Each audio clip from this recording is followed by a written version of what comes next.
Good morning students. आज हम पढ़ने जा रहे हैं हमारा हिंदी का पाठ नंबर 5 जूलिया। ये है हमारे आज के लेखक अंतोन चेखव जी।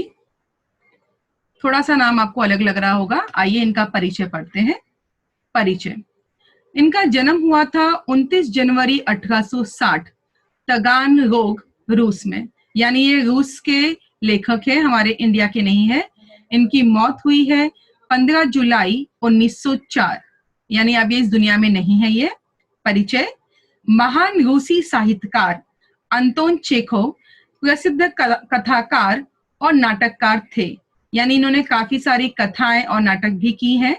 उनकी कहानियों में सामाजिक कुरीतियों मतलब का अर्थ होता है समाज में फैली हुई बुराइयां का व्यंग्यात्मक चित्रण किया गया है। व्यंग्यात्मक का मतलब होता है कि उन्होंने बहुत ही तीखा वार किया है। यानी आज हमने हमारे लेखक के बारे में पढ़ा कि कैसे वो 1860 में पैदा हुए थे, 1904 में इनकी मौत हो गई है। ये एक रूसी का अपने साहित्यकार हैं। इन्होंने काफी कहानियां और नाटक लिखे हैं और उन कहानियों नाटक में उन्होंने समाज में उस समय फैली हुई जो जाति धर्म को लेकर कुरीतियां थी या लोगों का अंधविश्वास था, वो सभी को लिखा करते थे। आइए गद्य संबंधी पढ़ते हैं, यानी कि आज के हम पाठ में क्या पढ़ने वाले हैं। एकांकी। इसका आकार छोटा होने के कारण इसमें एक ही कथा होती है। एकांकी का मतलब होता है एक छोटी सी कहानी, ठीक है। इसकी कथा व संवाद आदि से अंत तक रोचक और आकर्षक होते हैं। कहा जाता है कि एकांकी में जो कहानी होती है वो बहुत ही रोचक का मतलब होता है दिलचस्प होती है। प्रस्तुत एकांकी में रचनाकार ने डब्बूपन का मतलब होता है आपके कायरता को बोला जाता है। डब्बूपन को त्याग कर अपने अधिकार न्याय के लिए सजग रहने हेतु प्रेरित किया है। सजग का मतलब होता है सावधान रहना। तो आज हम कहानी में पढ़ेंगे कोई तो ऐसा है जो बहुत ही कायरपना दिखा रहा है। तो हमारे जो आज के लेखक है वो उसके कायरपना को दूर करना चाहते हैं, इसीलिए वो उसे कह रहे हैं कि भाई अपना दब्बूपन को आप छोड़िए और अपने अधिकार के लिए लड़िए। और साथ ही कहा है कि न्याय के लिए आपको हमेशा सजग रहना चाहिए, यानी कि अलर्ट रहना चाहिए। तो इस तरह से आज हम पाठ में किसी की डब्बूपना के बारे में पढ़ने जाने वाले हैं। चलिए अगला देखते हैं। यह है अपना पहला पैराग्राफ। शुरुआत होती है, बच्चों की गवर्नेंस जूलिया वासिलदेवना आती है। ठीक है। गवर्नेंस का मतलब होता है देखभाल करने वाली, यानी जो बच्चों की देखभाल करती है, उन्हें पढ़ाती लिखाती है, उसे कहा जाता है गवर्नेंस। ये नया शब्द है, आप सभी लोग अपनी कॉपी में अभी लिख लीजिए। जूलिया वासिलदेवना आती है, तो गवर्नेंस का नाम यहाँ बताया है जूलिया वासिलदेवना। जूलिया दबे स्वर में, आपने मुझे बुलाया था मालिक। गृहस्वामी, हाँ, बैठ जाओ जूलिया, खड़ी मत रहो। जूलिया बैठती हुई, शुक्रिया। गृहस्वामी का मतलब होता है घर का मालिक। तो ये देखिए चित्र आपके सामने आ चुके हैं। अगर आपने ध्यान से इन चित्रों को देखा होगा तो यहाँ पे मैंने ये जो पहला चित्र है, यहाँ पे गृहस्वामी दिखाया, यानी कि घर का मालिक। और दूसरा ये है हमारी जूलिया, हम ऐसा मान के चलेंगे। तो कहानी इस तरह से स्टार्ट होती है कि ये जूलिया का नाम है, यहाँ पे इनका जूलिया का पूरा नाम है जूलिया वासिलदेवना। ये बच्चों की देखभाल करती हैं। गृहस्वामी जूलिया को बुलाते हैं और जैसे हमारी जूलिया आती है तो वो उन्हें कहते हैं कि आप खड़ी मत रहो, बैठ जाइए। और ये सुनकर जूलिया बैठ जाती है और उन्हें धन्यवाद कहती है। आइए अगला देखते हैं। गृहस्वामी, जूलिया मैं तुम्हारी तनख्वाह का हिसाब करना चाहता हूं। तनख्वाह लिख लीजिए, एक नया शब्द है। तनख्वाह का मतलब होता है पगार। इसे हम हिंदी में वेतन भी कहते हैं। दोनों में से आप कोई भी लिख सकते हैं।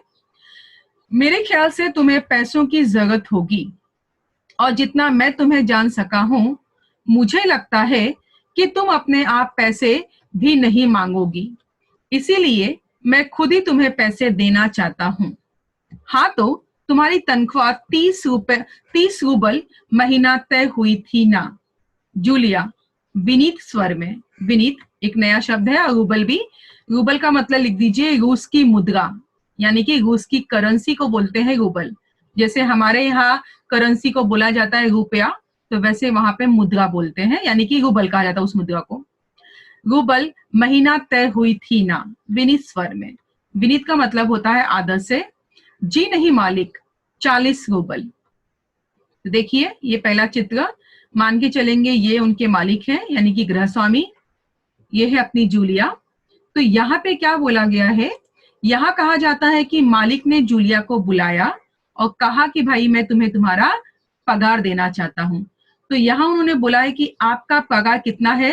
30 रूबल महीना, ये मालिक ने कहा था। लेकिन जूलिया कहती कि नहीं, आपने एक महीने में 30 रूबल नहीं तय किया था, आपने शुरुआत में कितना तय किया था? 40 रूबल। तो देखिए मैंने यहाँ पे अंडरलाइन भी कर दिया है। मालिक के हिसाब से था 30 रुपए महीना तनख्वाह, 30 रुपए नहीं 30 रूबल होता है, और उसके हिसाब से वहां की करेंसी के हिसाब से 40 रूबल था। तो अब इन दोनों में पैसों को लेकर थोड़ा सा बहस हो जाती है। तो मालिक उसे 30 रूबल देना चाहता है, लेकिन जूलिया ने याद दिलाया कि मेरी पगार 40 रूबल है। ठीक है, तो यहाँ पे हमने ये जाना कि कैसे मालिक लोग नौकरों का शोषण करते हैं। तो ये बेटा आज भी हो रहा है कि जब हम किसी नौकर को रखते हैं अपने पास, रखते वक्त तो हम बड़ी बड़ी बातें करते हैं आज के जमाने में, लेकिन जब नौकर हम रख लेते हैं, उसकी तनख्वाह देने का वक्त आता है, तब वहां पर ही झिकझिक शुरू हो जाती है। तो ठीक यहाँ पे भी वैसे ही हुआ है कि रखते हुए शायद कुछ और बोला गया था, और पगार देते वक्त उसका मालिक कुछ और बोल रहा है। चलिए आगे का देखेंगे पैराग्राफ।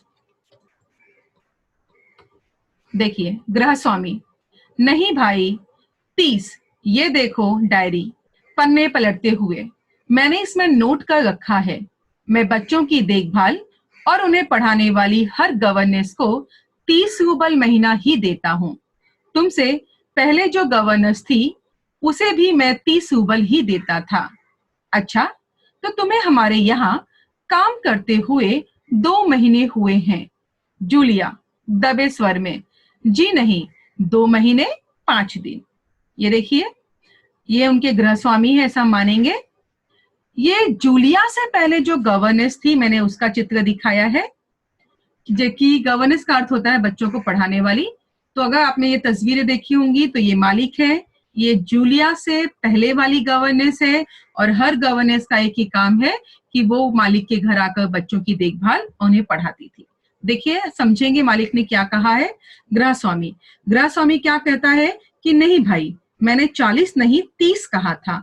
और वो क्या करता है, अपनी डायरी के पन्नों को पलटने लगता है। ये देखिए यहाँ पे मैंने दिखाया जैसे कि वो एक डायरी लेके बैठा हुआ है। फिर वो क्या कहता है जूलिया से कि तुमसे पहले भी जो गवर्नेंस थी उसे भी मैं 30 रूबल ही दिया करता था। और इस तरह फिर अगेन वो बेईमानी कर लेता है, यानी जहां 40 रूबल था वहां वो 30 रूबल कहता है जूलिया को। और दूसरी बेईमानी ये करता है कि वो जूलिया से कहता है कि तुम्हें नौकरी करते हुए सिर्फ 2 महीने हुए हैं। यहाँ पे भी जूलिया उसकी बात को काटती है और कहती है कि 2 महीने 5 दिन हो गए, यानी यहाँ पे मालिक उसका 5 दिन का जो तनख्वाह था वो काटने की कोशिश में बैठा था, और 40 के बदले 30 रूबल दे रहा था, यानी कि 10 रूबल वो भी काट रहा था। तो इस समय यहाँ पे ये हमें समझ में आता है कि अगर हम अपने काम के प्रति सजग नहीं रहेंगे, यानी होशियार नहीं रहेंगे, तो ऐसे कई गृहस्वामी हमारे लाइफ में आएंगे जो हमें बेवकूफ बनाने की कोशिश करेंगे। जूलिया सजग तो है, यानी कि होशियार तो है, सावधान भी है, लेकिन खुल के वो अपने दिल की बात बोल नहीं पाती है। तो यहाँ हमें ये मॉरल मिलता है कि इंसान को अपने हक के लिए लड़ना चाहिए।